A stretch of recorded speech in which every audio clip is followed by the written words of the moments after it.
ఈరోజు కరమైన ఘటన మీకు లాస్ట్ వీకే చెప్పాను. చాలామంది మీడియా మిత్రులు రిపోర్ట్ కూడా చేశారు. ఈ బెట్టింగ్ యాప్ కోర్టు 2లో నెక్స్ట్ సీజే సూర్యకాంత్ గారి బెంచ్ ముందు ఐటమ్ 12 వచ్చింది.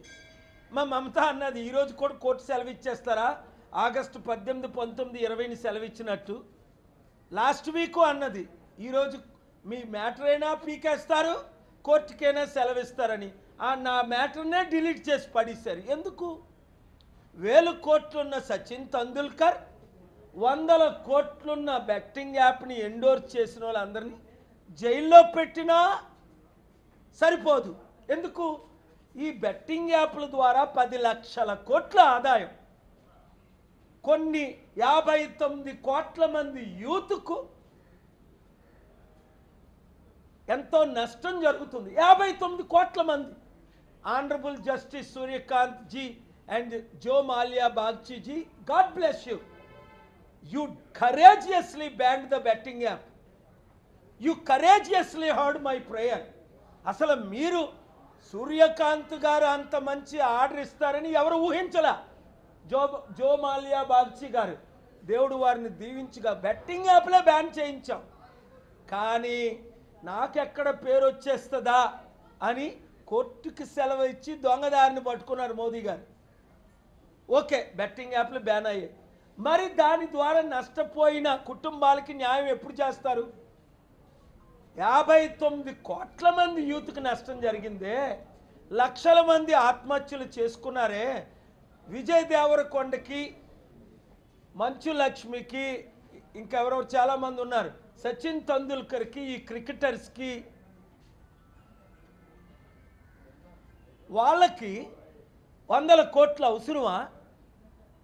బెట్టింగ్ యాప్ ద్వారా ఎంత నష్టం జరుగుతుందని తెలిసి ప్రాణాలు తీశారు. మరి వాళ్ళని జైల్లో పెట్టొద్దా? కనీసం వాళ్ళు తీసుకున్న డబ్బులు తిరిగి వచ్చి ఈ కుటుంబాలకి, నష్టపోయిన కుటుంబాలకి తిండి లేదే.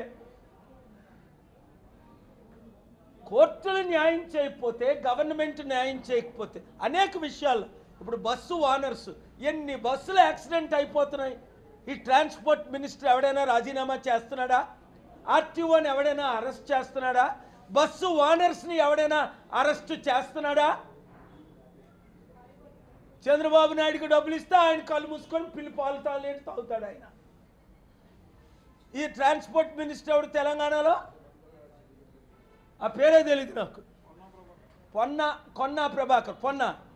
పొన్నం ప్రభాకర్. ఒరే, నువ్వు రాజీనామా చేయొద్దా ఇన్ని యాక్సిడెంట్లు అవుతుంటే? ఆ కాలంలో చిన్న ఒక్క రైలు యాక్సిడెంట్ అయితే రైల్వే మినిస్టరు లాల్ బహదూర్ శాస్త్రి, అందుకే గాడ్ బ్లెస్ ఈ సోల్ అంటాం. ఈ దరిద్రులు ఉన్నారు ఇప్పుడు, వీళ్ళందరూ దరిద్రులు. ఇప్పుడున్న మంత్రులు, ఈ ముఖ్యమంత్రులు అంతవరకు ఎందుకు? తమ్ముడు రేవంత్ రెడ్డి అంటే నాకు ఎంతో ఇష్టం. తమ్ముడు రా అమెరికా, సమిట్ పెడదాం, చారిటీ సిటీకి రా, అందరినీ కలుస్తాడు. నన్ను తప్ప 9 సార్లు కలిశాడు. రా డబ్బులు తెద్దాం, అప్పులు తీర్దాం అంటే చంద్రబాబు ఏం చెప్తే అదే చేస్తానంటాడు. అరే చంద్రబాబు ఆంధ్రప్రదేశ్ ముఖ్యమంత్రి తమ్ముడు. అక్కడ 13 లక్షల కోట్లు రాష్ట్రం సర్వనాశనం అయిపోయి మా చారిటీల మీద పడుతున్నారు. ఇదిగో మంగళవారం నుంచి నేను ఆంధ్రప్రదేశ్లో ఉంటా. చంద్రబాబు నాయుడు గారు, మీ చారిటీలకి ట్యాక్సులు ఉండవు, బిల్డింగ్లకి ట్యాక్సులు ఉండవు. కాస్త చదువు ఉంది కదా మీకు, ఇంగ్లీష్ రాకపోయినా కొంత నాలెడ్జ్ ఉంది కదా. 40 సంవత్సరాలు ముఖ్యమంత్రిగా 15 సంవత్సరాలు చేశారు. చారిటీలకి ట్యాక్సులు ఉంటాయా అంటే నేను రానేనా? వస్తున్నా నెక్స్ట్ వీక్. నేను కానీ పంచులు స్టార్ట్ చేశానా ఎలాగుంటాయో మీకు తెలీదు, మరోసారి తెలుసుకుంటాను. రాష్ట్రం బాగు చేద్దామా? మీ ఇంటికి వచ్చి కలుస్తా. 22 సార్లు మీరు వచ్చి నన్ను కలిశారు. ముఖ్యమంత్రిగా, మాజీ ముఖ్యమంత్రిగా నేను గౌరవం ఇచ్చాను. రండి కలిసి పనిచేద్దాం. ప్రపంచంలో డబ్బులు ఇప్పుడు మోదీ గవర్నమెంట్ నన్ను వాడుకోవట్లేదా? అమిత్ షా గారు వాడుకోవట్లేదా? యుఏఈ నుంచి, సౌదీ అరేబియా నుంచి, అనేక దేశాల నుంచి ఇన్వెస్ట్మెంట్స్ తేట్లేదా? దేశాన్ని కాపాడట్లేదా? మరి మీరు తెలుగు రాష్ట్రాల్లో నన్ను ఎందుకు వాడుకోరు? ఇతర ముఖ్యమంత్రులు వాడుకుంటారే. దేశ ప్రధానమంత్రి హోమ్ మినిస్టర్ వాడుకుంటున్నారే. నాకు పాలసీల మీద ప్రాబ్లం. మోదీ గారు అంటే గౌరవం, ఆయన పాలసీలు అంటే ఇష్టం ఉండదు. దేశం బాగు చేయడం ఇష్టం నాకు, ఎకానమీ ప్రాబ్లం సాల్వ్ చేయడం ఇష్టం. చైనా కంటే అమెరికా కంటే ఇండియాని నెంబర్ 1 ఎలా చేయాలో నాకు తెలుసు. 100 కంపెనీలు ఎలా తేవాలో తెలుసు, అభివృద్ధి ఎలా చేయాలో తెలుసు. చేశాను కదా, మీరందరూ నన్ను పొగిడారు కదా 30 సంవత్సరాలు. మరి ఇప్పుడేంటి ప్రజాశాంతి పార్టీ పెట్టానని నా మీద కేసులు పెట్టడమా? మల్లు రవి గారు ఉన్నారు, ఎంపీ గారు, సీనియర్ మోస్ట్, పాపం ఎంత మంచి ఆయన. ఆ జూబ్లీ హిల్స్లో గెలిపించడానికి ఎంతో కష్టపడుతున్నారు. అదే నాతో కలిసి పనిచేస్తే మీరు ఇచ్చిన వాగ్దానాలన్నీ నెరవేర్చుకుందరు కదా. నిరుద్యోగులకు 4000 ఇవ్వచ్చు కదా, మహిళలకు 2500 ఇవ్వచ్చు కదా. ఇస్తానని వాగ్దానాలు చేసి ఎందుకు ఇవ్వలేకపోతున్నారు? మీ దగ్గర డబ్బులు లేవు. ఎందుకు లేవు? కేసీఆర్ కుటుంబం అంతా దోచుకున్నారు 10 లక్షల కోట్లు. మొత్తం రాష్ట్రాన్ని దివాలా చేసేసారు. అక్కడో 2 కుటుంబాలు, వాళ్ళ చుట్టూ ఉన్న ఆ కులంలోనో ఆ మతంలో ఉన్నోలో 200 కుటుంబాలు, ఎక్కడో 100 కుటుంబాలు, అక్కడో 100 కుటుంబాలు, 200 కుటుంబాలు బాగుపడ్డారు 2 తెలుగు రాష్ట్రాల్లో. ఇంకెవడైనా బాగుపడ్డారా? రైతులు బాగుపడ్డారా? ఉద్యోగులు బాగుపడ్డారా? నిరుద్యోగులు బాగుపడ్డారా? మహిళలు బాగుపడ్డారా? ఇచ్చిన వాగ్దానం. ఇక్కడ 10 లక్షల కోట్ల అప్పు తెలంగాణలో, అక్కడ ఆంధ్రప్రదేశ్లో 13 లక్షల కోట్ల అప్పు. ఎక్కడికి వెళ్తుంది రాష్ట్రం, దేశం?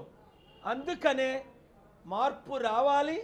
ఆ మార్పు మనమే తేవాలి అన్న రోజునే ఈ దొంగలకి, ఈ దోచుకునే వాళ్ళకి, ఈ కుటుంబ కుల రాజకీయ నాయకులకి మీరు దూరం పెట్టాలి. రేవంత్ రెడ్డి మనసు మారాలి, చంద్రబాబు నాయుడు గారి మనసు మారాలని ప్రార్థించండి.